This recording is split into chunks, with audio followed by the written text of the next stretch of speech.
How to connect your Gamesir G7 Pro to your PC.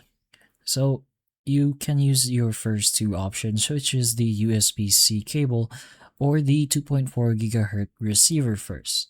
So once you do get your controller, you will have these items, the dongle right here, and the Type-C cable.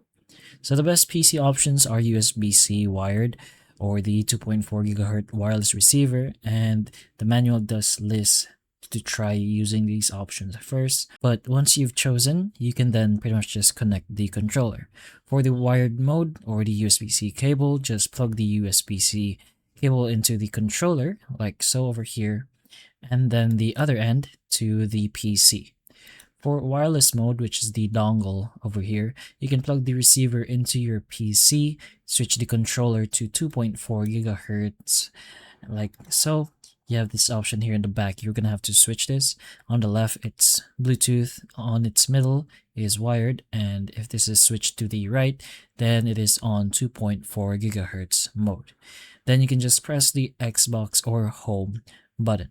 You could try the Bluetooth only option, but Bluetooth is usually meant for your mobile device and it's not usually meant for the PC. But if you want to try it, you can just switch it to Bluetooth, which is up to the left, and you can go ahead into your PC settings, go ahead into your Bluetooth, turn it on, and just add your controller.